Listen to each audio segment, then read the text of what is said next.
The Jacksonville Jaguars beating the Buffalo Bills, which will probably be the biggest upset of the 2021 NFL season, has left most of the football world questioning what happened and wondering if the Bills are still Super Bowl contenders. So in this video, I'm going to be explaining what went wrong for the Bills in Jacksonville and what they're going to need to fix if they want to make another run at the Super Bowl. If you like this type of video, be sure to let me know by leaving a like and subscribing, because I plan on making a lot more of these in the future. But with that being said, let's get into it. Now, when we're talking about how good a football team is, or how good they played, we need to evaluate how well they performed in all three phases of the game: offense, defense, and special teams. So let's start with the defense. To tell you the truth, the defense played really well. They only allowed 9 points, 0 touchdowns, 1 turnover, 2 sacks, and Jacksonville's offense went 2 of 13 on third downs. But they did make a few mistakes here and there, and they definitely weren't perfect. Tre'Davious White had a costly penalty on Jacksonville's first drive of the game, which extended the drive.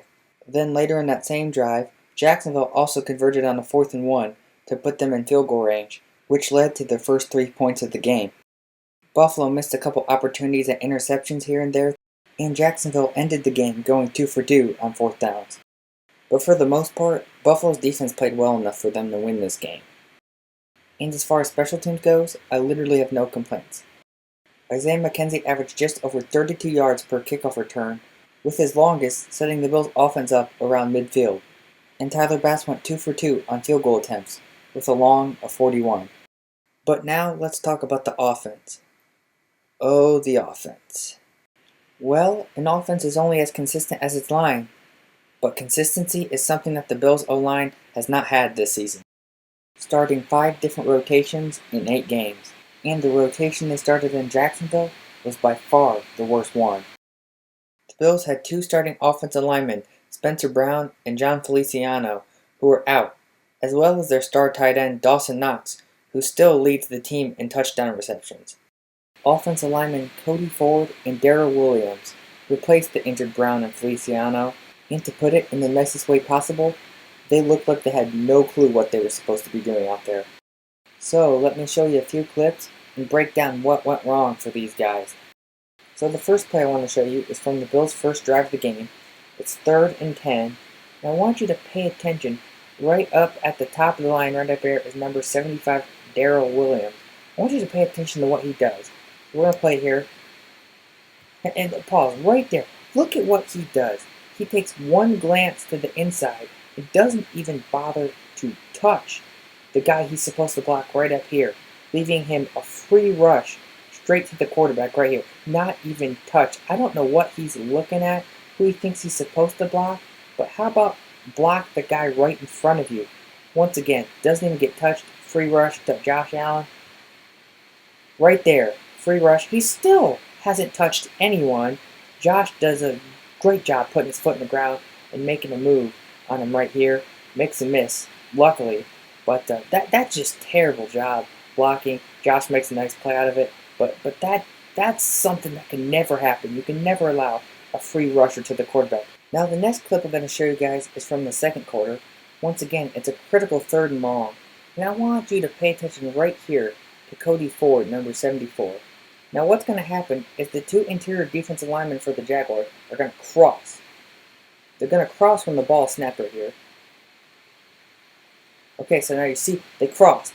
They have crossed. And 74, Cody Ford here, instead of picking up the crosser, he ends up blocking number 93 right here when there's already 2 other Bills offensive linemen that picked him up.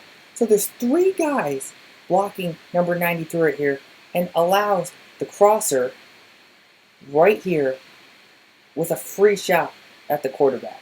Watch. Once again, 3 guys blocking this guy right here, and no one picks him up. That is Cody Ford's responsibility. He's got to pick up the crosser, and instead he goes and blocks the guy that's already being double teamed, allows a free rusher, and as you can see, Josh has no time, has to escape, and it ends up going incomplete because he had no time in the pocket, and another free rush for the Jaguars. Now this play from the 3rd quarter, it's 2nd and long, and I want you to see the Jaguars are showing 5. So it looks like they're going to bring 5 pass rushers at the quarterback. Now, 41 right here is actually going to drop back into coverage. And the corner off the edge that looks like he's going to pass rush will come around the edge. So it's still a 4-man pass rush. Corner comes down. This guy actually drops back into coverage. I'm going to play it here. And watch. It looks like right here he's back into coverage. And it looks like right here that they've got it protected pretty well, doesn't it? Well, take a look at Darrell Williams again, okay? He needs to touch this guy. It looks like he's got him right here. Watch what happens. He's too slow. He just doesn't get a hand on him. He runs right around him. Now, mind you, this is a corner, so he should be faster. But you got to get in the way, put a hand on them. Instead, he just goes right around without being touched. These guys did a pretty good job protecting, mind you. But right around him right here, free rusher, didn't touch him once again. And Allen once again has got to try to make a play. He makes a miss, but then these guys are here to clean up for a big loss and hit on the quarterback. You just cannot have that happen.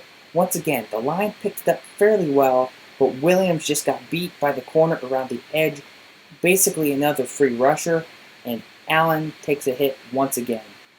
So here we are later in the third quarter, and once again, it is a 3rd and long for the Bills offense. We are seeing consistently that they are playing behind the sticks on 3rd down, which is just not good.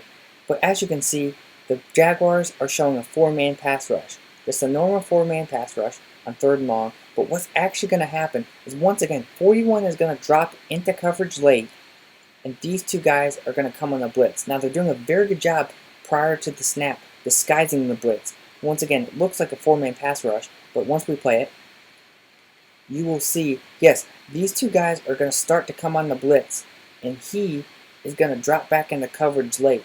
Now, what needs to happen here, because basically since he's dropped back into coverage, it's a 5-man blitz, 5 offensive linemen, but they're overloading this right side. So what needs to happen is Devin Singletary, the running back, needs to momentarily pick up, or at least get in the way, or get a piece of one of these blitzers. Okay, probably this guy. He needs to get a piece of him. Watch. Now, once again, 41 is going to drop back into coverage. All these guys are picked up, but now, look, we got a free rusher to the quarterback on a blitz. Devin Singletary goes around here, does not get a piece of the blitzer. It's a free rusher. Now, yes, he is going out for a pass, so Josh Allen probably should hit him right here. That would be ideal. Once again, Josh kind of holds the ball too long right there. He needs to hit him. Instead, there's a free rush. Now, I want you to also pay attention. Look who's getting beat on the outside. Once again, we're seeing a consistent theme. Cody Ford and Darrell Williams get beat on the outside, including this free rusher. So basically, there's 3 guys right here coming in. Josh needs to get rid of this ball. Does not in time. Now we got 3 guys hitting Josh all at once. He throws it late. And the guy who was supposed to come on the rush originally that dropped back into coverage started all the way over here. Gets all the way back into this side before Josh gets rid of the ball and intercepted. Now, it's kind of Josh's fault. He kind of waited too long. Devin Singletary didn't get a piece of the blitzer. Once again, Cody Ford and Darrell Williams just got beat. And not a good play, turnover there for the Bills. Now we're into the 4th quarter, and the Jaguars have a 3-point lead. And once again, the Bills are behind the sticks. Every single play I've shown so far has been either 2nd or 3rd and 10 or longer. And that's probably because the line can't block. And then, when they're backed up and they need a big play, they somehow get even worse. But anyways, not only is the fact that you can't even see with the first down line familiar, the defensive look that the Jaguars are giving is familiar.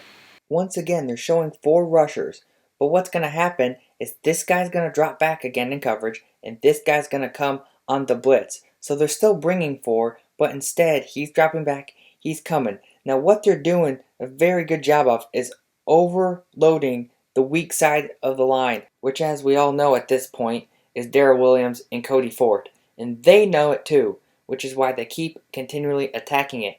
And with great success, I might add. I also want you to notice that this time it's an empty backfield. Josh is in the shotgun by himself, 5 wide, a tight end, and the running back right here in the slot. So what's going to happen is when this guy comes on the blitz, the tight end, before he goes out for his route, once again, like I said last time with the running back, he needs to get a piece of this guy before he comes in just to give Josh a little bit more time to throw. I'm going to play right here. Watch, he comes now right here. He needs to make contact with him. He drops back into coverage, picks up this guy. So far, they're picking it pretty well. But what I don't like is once Darrell Williams sees the guy coming, his eyes go straight to him and totally disregards once again the guy right in front of him, who is his responsibility, because this guy is his responsibility. Even though, yes, he is going out for a pass, it's still his responsibility to get at least in the way of this guy to give Josh more time to throw. But instead, you're going to see, watch, he goes right around him, doesn't even touch him or alter his path to the quarterback. And now number 91 has got a free shot at the quarterback. But that's what happens when you got a backup right guard and right tackle and a backup tight end who have never really played together and are all lined up on the same side of the line. Bad things are bound to happen. But anyways, we're going to play it here. And as you see, once again, 91 gets in pretty much untouched.